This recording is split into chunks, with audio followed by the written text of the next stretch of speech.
हाँ बेटा, देखिए एक बार फिर से आपका केशवानंद ऑनलाइन क्लास में स्वागत। और हम लोग डिस्कस कर रहे थे सेकंड चैप्टर में। लास्ट वीडियो में मैंने आपको उत्सर्जन तंत्र है ना, मतलब एक्सक्रीटरी सिस्टम, इसके बारे में एक्सप्लेन किया था।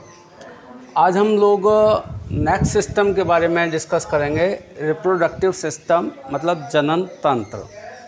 तो देखिए सबसे पहले तो कुछ जनरल बातें हम लोग इसके बारे में कर लेते हैं। जनन या रिप्रोडक्शन कहते किसे हैं?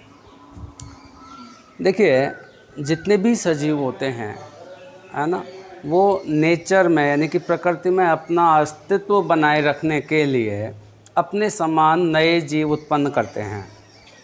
ठीक है बेटा, इस प्रोसेस को, इस प्रक्रिया को हम कहते हैं रिप्रोडक्शन। तो रिप्रोडक्शन यानी कि जनन क्या है? वह प्रक्रिया जिसके द्वारा कोई सजीव अपने समान नए जीव उत्पन्न करता है, जिससे प्रकृति में उसका हमेशा अस्तित्व बना रहे। इस प्रक्रिया को हम जनन कहते हैं। ठीक है, तो देखिए यहाँ पे इसकी डेफिनेशन मैंने लिखी है। Reproduction is the process by which an organism produce young one.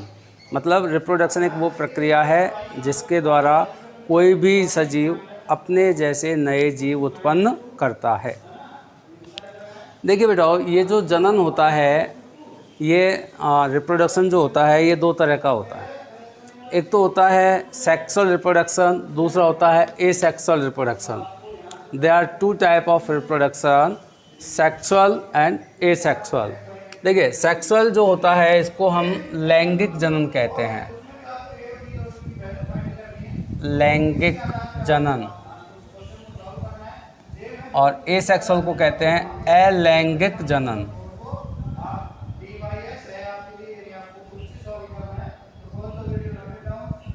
ठीक है ना, तो जनन दो प्रकार का हो गया, सेक्सुअल और एसेक्सुअल, यानी कि लैंगिक जनन और अलैंगिक जनन।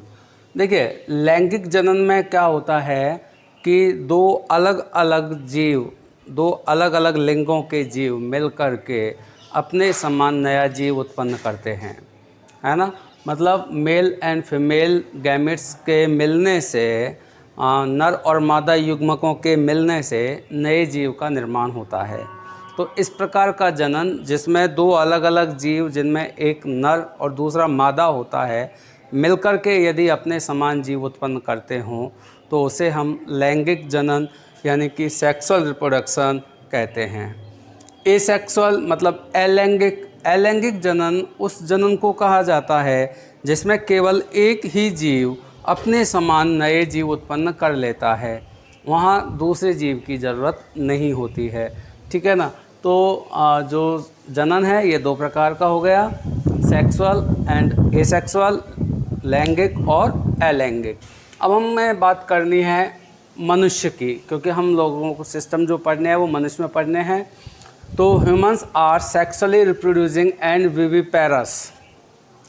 देखिए जो मनुष्य होते हैं उनमें किस प्रकार का जनन पाया जाता है? लैंगिक जनन। किस प्रकार का जनन होता है?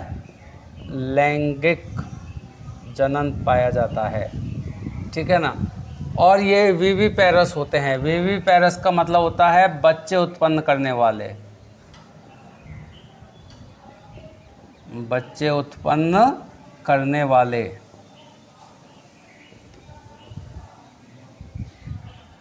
आपने देखो, यदि आप प्रकृति में चारों तरफ देखें तो कुछ जीव तो ऐसे होते हैं जो अंडे देते हैं, कुछ ऐसे होते हैं जो बच्चे उत्पन्न करते हैं। ठीक है ना। तो जो अंडे देने वाले होते हैं उनको तो हम कहते हैं ओविपेरस, है ना। और जो बच्चे उत्पन्न करते हैं उनको हम कहते हैं विविपेरस। तो आप जानते हैं कि मनुष्य जो होते हैं वो विविपेरस होते हैं, मतलब बच्चे उत्पन्न करने वाले होते हैं। और जो पक्षी जो होते हैं, बर्ड्स, ठीक है ना, वो ओविपेरस होते हैं जनरली। पक्षी जो होते हैं वो सामान्यतः अंडे देते हैं, फिर अंडों के मैच्योरेशन से, अंडों के परिपक्व होने पर उनमें से फिर बच्चा निकलता है। ठीक है ना। तो मनुष्य जो होते हैं उनमें किस प्रकार का जनन पाया जाता है बेटा? लैंगिक जनन, है ना, सेक्सुअल रिप्रोडक्शन होता है। अब देखिए ये जो लैंगिक जनन होता है, इसमें होता क्या है, sexual reproduction involve fusion of male and female gamete from reproductory organs of two different individual of different sexes. वही बात है जो मैंने आपको यहाँ बता दी थी कि सेक्सुअल रिप्रोडक्शन होता क्या है, कि इसमें मेल और फीमेल गैमेट यानी कि नर और मादा युग्मक, गैमेट होता है युग्मक, ठीक है ना, नर और मादा युग्मकों का फ्यूजन होता है, संयुग्मन, मिलना, ठीक है ना। ये नर और मादा युग्मक कहाँ से आते हैं, टू डिफरेंट इंडिविजुअल, दो अलग अलग जीवों से आते हैं, ऑफ डिफरेंट सेक्सेस, अलग अलग लिंग के, अलग अलग लिंग के जो अलग अलग जीव होते हैं उनमें नर और मादा युग्मक बनते हैं। फिर उन नर और मादा युग्मकों का संयुग्मन होता है, मिलना होता है, वो नर युग्मक और मादा युग्मक आपस में मिलते हैं, तब जाकर के नया जीव उत्पन्न होता है, तो उसे हम कहते हैं लैंगिक जनन। मेल गैमेट यानी कि नर युग्मक, मेल गैमेट नर युग्मक इज कॉल्ड स्पर्म, मतलब शुक्राणु। नर युग्मकों को क्या कहा जाता है, शुक्राणु, और जो मादा युग्मक होते हैं उनको अंडाणु या एग।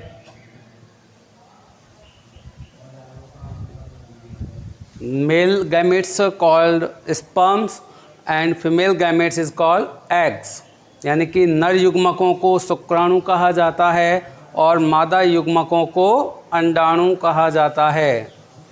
ड्यूरिंग फर्टिलाइजेशन, फर्टिलाइजेशन होता है बेटा निषेचन, मतलब नर और मादा युग्मकों का मिलना, ठीक है ना।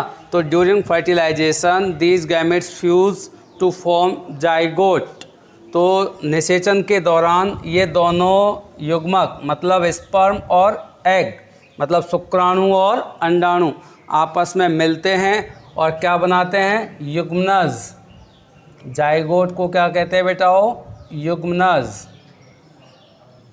तो निषेचन के दौरान दोनों जो गैमीट हैं, दोनों जो युग्मक हैं, नर युग्मक शुक्राणु और मादा युग्मक अंडाणु आपस में मिलते हैं और इनके मिलने से जो संरचना बनती है उसको कहते हैं युग्मनज, जाइगोट। और ये जो जाइगोट होता है ये बाद में एक नए जीव में विकसित हो जाता है, ठीक है ना। इसी जाइगोट से नए शिशु का निर्माण शुरू होता है। देखिए in human beings the reproductive phase starts after puberty, मतलब जो मनुष्य होते हैं उनमें ये जो जनन की प्रावस्था है ये प्यूबर्टी के बाद में स्टार्ट होती है, प्यूबर्टी के बाद में स्टार्ट होती है। प्यूबर्टी को हम कहते हैं बेटा यौवनारंभ।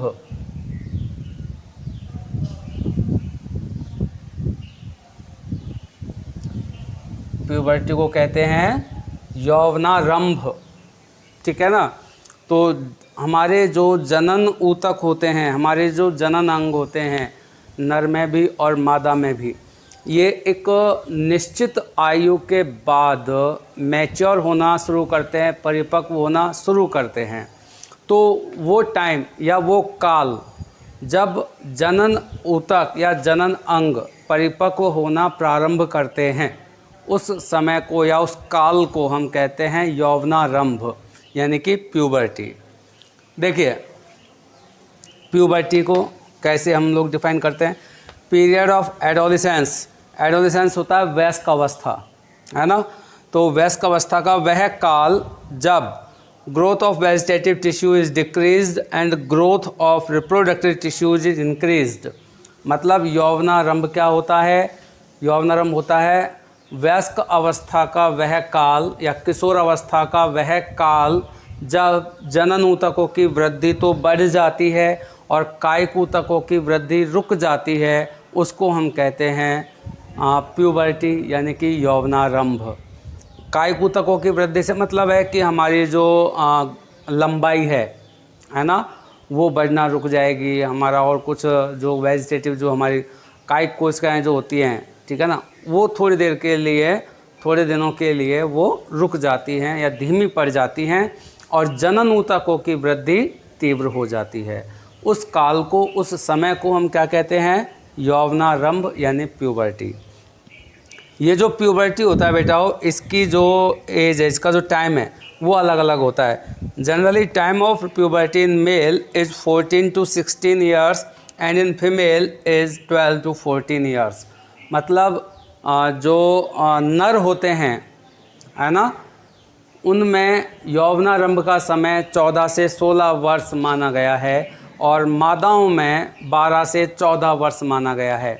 मतलब ये जो जनन ऊतकों की या जनन अंगों की जो वृद्धि है, जो परिपक्वन है, ये नर में तो 14 से 16 वर्ष की आयु में प्रारंभ होता है और मादाओं में ये 12 से 14 वर्ष की आयु में प्रारंभ हो जाता है।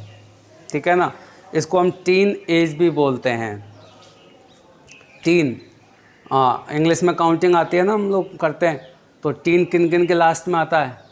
12 के बाद स्टार्ट हो जाता है 13, 14, 15, 16, 17, 18, 19, है ना। तो 13 to 19 इसको हम बोलते हैं टीन एज, है ना। तो टीन एज में आपका ये जो प्यूबर्टी है ये कंप्लीट हो जाता है। मतलब लगभग 12 से स्टार्ट होता है और 19 मतलब 19 वर्ष की आयु में जाकर के आपके जो लैंगिक अंग होते हैं वो पूरी तरह से मैच्योर हो जाते हैं, पूरी तरह से परिपक्व हो जाते हैं। तो देखिए, ये जो प्यूबर्टी होता है इसके दौरान शरीर में कुछ परिवर्तन आते हैं, कई सारे परिवर्तन आते हैं।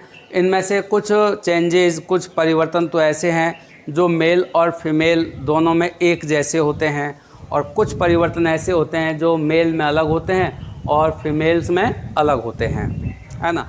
अब देखिए, मेल में कौन से होंगे और फीमेल में कौन से होंगे वो भी हैं।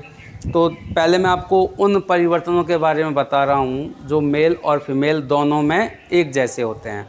उनमें एक तो होता है कि जो उनकी त्वचा है ना, वो ऑयली हो जाती है ना। स्किन जो होती है वो ऑयली हो जाती है, त्वचा तेलीय हो जाती है, यानी कि कील मुँह से निकलने लगते हैं, पिंपल्स होने लगते हैं।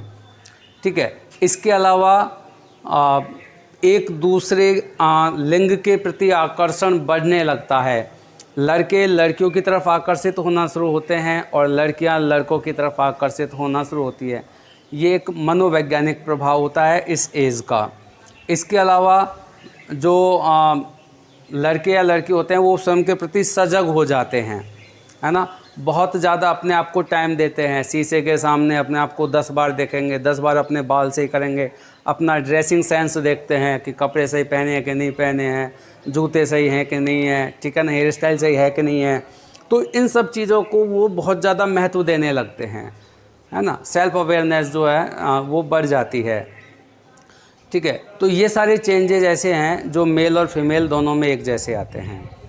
इसके अलावा कुछ परिवर्तन जो पुरुषों में आते हैं वो कौन कौन से हैं? जैसे उनकी आवाज़ भारी होने लगती है ना, हार्ड हो जाती है, वॉइस बहुत ज़्यादा रफ़ होने लगती है। और इसके अलावा दाढ़ी मूंछ निकलने लगती हैं, ठीक है ना, शिश्न के आकार में वृद्धि हो जाती है। और सबसे महत्वपूर्ण है कि उनका जो वृषण है, टेस्टिस, है ना, उसमें शुक्राणुओं का निर्माण शुरू हो जाता है। तो ये परिवर्तन किस में आते हैं? मेल्स में, यानी कि लड़कों में आते हैं। कब? प्यूबर्टी टाइम पे। अब कुछ लड़कियों में कुछ परिवर्तन आते हैं, वो क्या हैं? देखिए, इनमें सबसे इम्पोर्टेंट होता है कि लड़कियों में यौवनारंभ के समय पे ऋतुस्राव शुरू हो जाता है, मेंस्ट्रुएशन साइकिल शुरू हो जाता है। ठीक है, मेंस्ट्रुएशन साइकिल क्या होता है इसके बारे में हम लोग अभी बाद में डिस्कस करेंगे। तो एक तो ऋतुस्राव शुरू हो जाता है, दूसरा उनके स्तनों के उभार में वृद्धि हो जाती है, ठीक है ना, स्तनाग्र की त्वचा गहरी हो जाती है, उनके अंडाशय में अंडाणुओं का परिपक्वन शुरू हो जाता है। ठीक है, तो ये कुछ ऐसे चेंजेज हैं जो फीमेल्स में आते हैं। आवाज़ बहुत बारीक हो जाती है, पतली हो जाती है। तो यौवनारंभ के समय में ये सारे परिवर्तन दिखाई देते हैं। तो आपने देखा कि यौवनारंभ क्या है और इस दौरान शरीर में क्या परिवर्तन आते हैं। अब हम आगे डिस्कस करेंगे कि जो मैंने अभी आपको बताया कि ह्यूमंस जो होते हैं ये सेक्सुअली रिप्रोड्यूस करते हैं, मतलब इसमें नर और मादा जो अंग होते हैं, जनन अंग, वो अलग अलग जीवों में होते हैं। तो हम इस टॉपिक को आगे पढ़ेंगे, मेल रिप्रोडक्टरी सिस्टम और फीमेल रिप्रोडक्टरी सिस्टम, यानी कि नर जनन तंत्र और मादा जनन तंत्र, इसको अलग अलग हम पढ़ेंगे और देखेंगे कि जो नर जनन तंत्र होता है उसमें कौन कौन से अंग होते हैं, मादा जनन तंत्र में कौन कौन से अंग होते हैं, कैसे ये बनता है। तो अब देखिए, अब हम बात करेंगे नर जनन तंत्र की।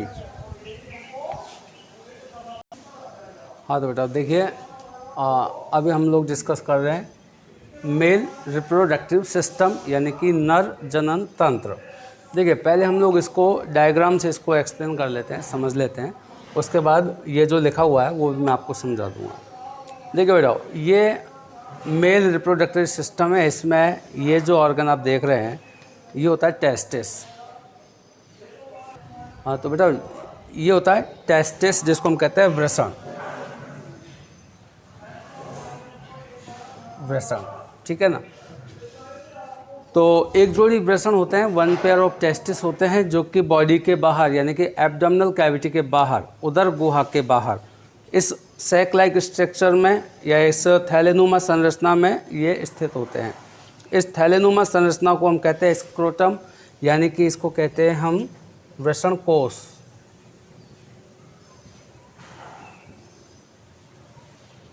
वृषण कोश में स्थित होते हैं। क्यों होते हैं बेटा? क्योंकि जो हमारा बॉडी टेम्परेचर जो होता है ना, वो टेस्टिस में स्पर्म फॉर्मेशन से ज़्यादा होता है। हाँ तो बेटा देखिए, मैं आपको बताता कि जो वृषण होता है ये वृषण कोश में यानी कि स्क्रोटम में क्यों होता है। हमारी बॉडी का जो टेम्परेचर होता है, शरीर का जो आंतरिक तापमान होता है, ये वृषण के द्वारा शुक्राणुओं के निर्माण के लिए जो आवश्यक तापमान होता है उससे ज़्यादा होता है। या यूँ कहें कि हमारी बॉडी टेम्परेचर ज़्यादा होता है तो उतने टेम्परेचर पे टेस्टिस में यानी कि वृषण में स्पर्म यानी कि शुक्राणु नहीं बन सकते, है ना। तो इसलिए ये जो टेस्टिस होते हैं ये बॉडी के बाहर स्क्रोटम में यानी कि वृषण कोश में ये पाए जाते हैं। ये जो टेस्टिस होता है इसके ऊपर वाला जो पार्ट होता है ना, ये काफ़ी नलिकाकार कुंडलित हो जाता है, कॉन्वोल्यूटेड हो जाता है, उसको हम कहते हैं एपिडिडेमस यानी कि अधिवृषण, है ना। इस पार्ट को हम लोग कहेंगे एपिडिडाइमस यानी कि अधिवृषण कहेंगे। अधिवृषण आगे चल के नलिकाकार हो जाता है, ट्यूबुलर हो जाता है, और ये जो नलिकाकार जो आप संरचना देख रहे हैं इसको हम कहते हैं वास डिफरेंस, ठीक है ना। वास डिफरेंस मतलब इसको कहते हैं हिंदी में शुक्रवाहिनी।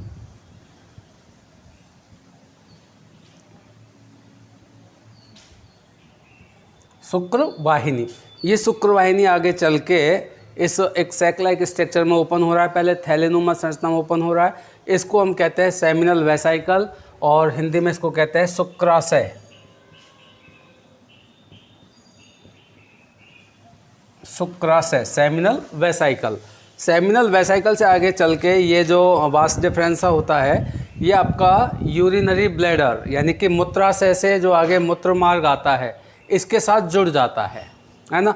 यानी कि यहाँ के बाद यहाँ तक तो ये और ये अलग अलग है ना, लेकिन इसके आगे ये दोनों आपस में जुड़ जाते हैं, मतलब शुक्रवाहिनी और मूत्र मार्ग, है ना, ये आपस में जुड़ जाते हैं। और जहाँ ये जुड़ते हैं, ठीक है ना, जॉइंट जहाँ पे उनका होता है, जॉइंट जहाँ है उस जगह पर एक ग्लैंड पाई जाती है जिसको हम कहते हैं प्रोस्टेट ग्लैंड, प्रोस्टेट ग्रंथि पाई जाती है, ठीक है।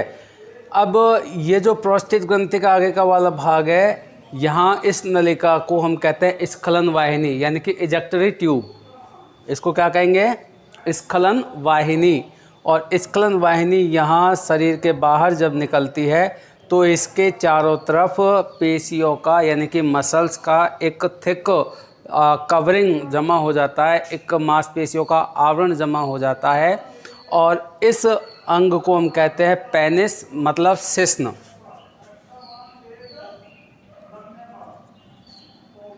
शेषन। तो ये तो ही बेटा एनाटॉमी मतलब संरचना के हमारे जो नर जनन तंत्र होता है उसमें कौन कौन से अंग कहाँ कहाँ स्थित होते हैं। ठीक है, अब हम इसको यहाँ से समझें।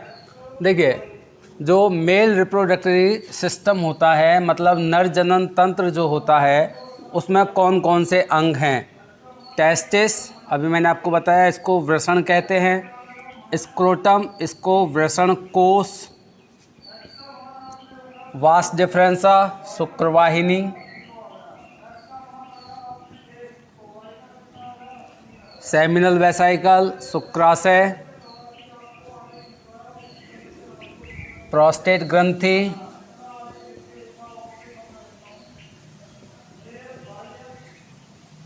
और शेषन, पेनिस। ठीक है बेटा, तो ये अंग मिलकर के नर जनन तंत्र का निर्माण करते हैं। कौन कौन से? वृषण, वृषण कोश, शुक्रवाहिनी, शुक्राशय, प्रोस्टेट ग्रंथि और शेषन। ठीक है, अब इन अंगों में से जो नर युग्मक मतलब शुक्राणु है ना, शुक्राणु जिस अंग में बनते हैं उस अंग को हम कहते हैं प्राथमिक नर जननांग, यानी प्राइमरी रिप्रोडक्टरी ऑर्गन। तो आपको मैंने बताया था कि जो स्पर्म्स हैं वो कहाँ पे बनते हैं?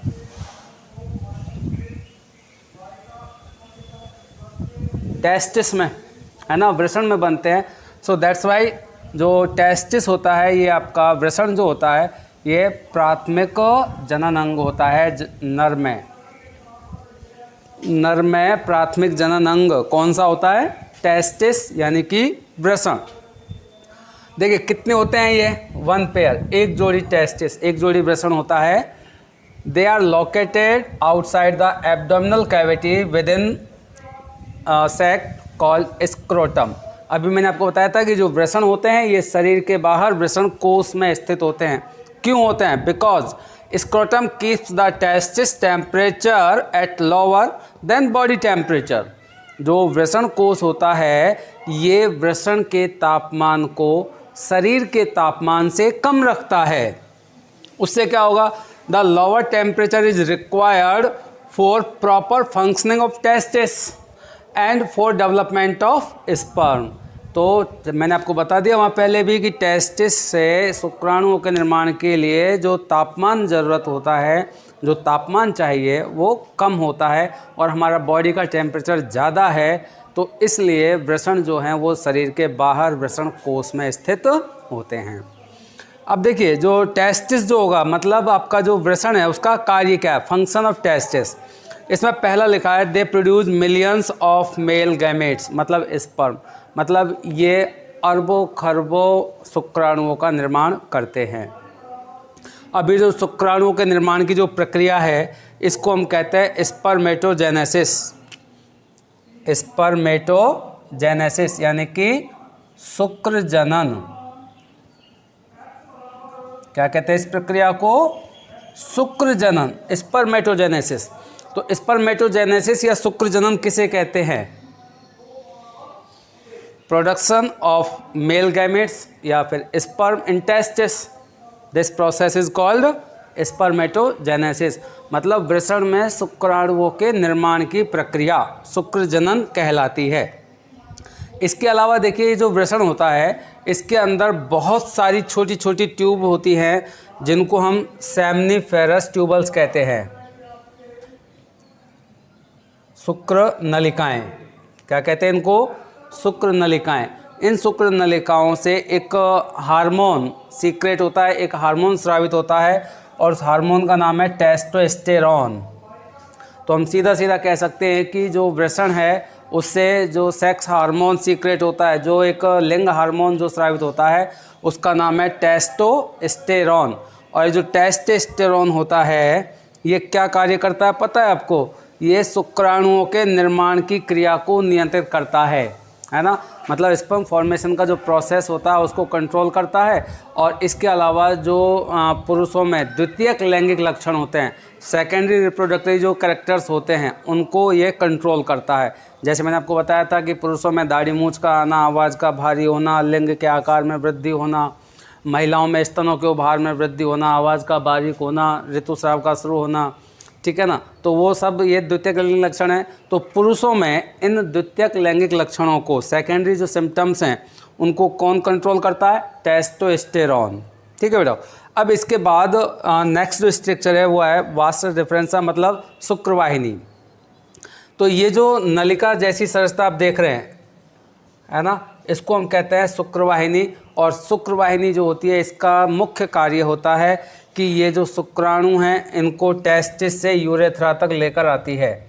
यहाँ से ये शुक्राणु इसमें से होते हुए आगे मूव करते हैं, आगे आते हैं।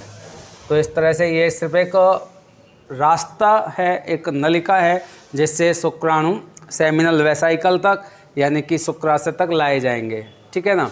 ये फिर सेमिनल वेसाइकल है जहाँ से एक लिक्विड सीक्रेट होता है, एक तरल पदार्थ स्रावित होगा और वो तरल पदार्थ इन शुक्राणुओं का पोषण करेगा, नरिशमेंट करेगा, पोषण प्रोवाइड कराएगा ताकि ये जिंदा रहें और एक्टिव रहें। इसके बाद आगे चल के आप देखेंगे कि यहाँ पे प्रोस्टेट ग्रंथि है। ये प्रोस्टेट ग्रंथि भी एक लिक्विड, एक तरल सीक्रेट करेगी, एक तरल पदार्थ स्रावित करेगी जो कि क्षारीय प्रकृति का होता है ना। ये जो तरल होता है ये भी शुक्राणुओं की सक्रियता को बढ़ाता है, एक्टिवनेस को बढ़ाता है, इंक्रीज करता है। दूसरा, ये शुक्राणुओं के पाथ को, ये जो रास्ता है इसको ल्यूब्रिकेट करता है, मतलब घर्षण रहित चिकना बनाता है ताकि ये जो शुक्राणु हैं ये आसानी से आगे गति कर सकें। इसके अलावा प्रोस्टेट ग्लैंड से जो लिक्विड सीक्रेट होता है उसका एक और इम्पॉर्टेंट फंक्शन है कि ये तरल वृषण में से शुक्राणुओं के साथ साथ महिलाओं की वेजाइना में एंट्री करेगा, प्रवेश करेगा और वहाँ शुक्राणुओं को वेजिना में नष्ट होने से बचाएगा, रोकेगा। ठीक है ना। तो इस तरह से प्रोस्टेट ग्लैंड से जो लिक्विड सीक्रेट होता है उसके ये सारे फंक्शन हैं, कार्य हैं। और यहाँ पे जो शिश्न होता है, शिश्न मैंने आपको बताया था कि जब ये इजेक्टरी डक्ट मतलब स्खलन वाहिनी शरीर के बाहर जब निकलती है तो इस पर पेशियों का मोटा आवरण जमा हो जाता है, जिसे शिश्न कहते हैं। शिश्न का कार्य है कि ये शुक्राणुओं को मादा की योनि में प्रवेश कराएगा, मतलब वेजिना के अंदर एंट्री कराने का काम इसका होता है, शिश्न का। तो इस तरह से बेटा ये नर जनन तंत्र हो गया, मेल रिप्रोडक्टिव सिस्टम हो गया। Okay, thank you.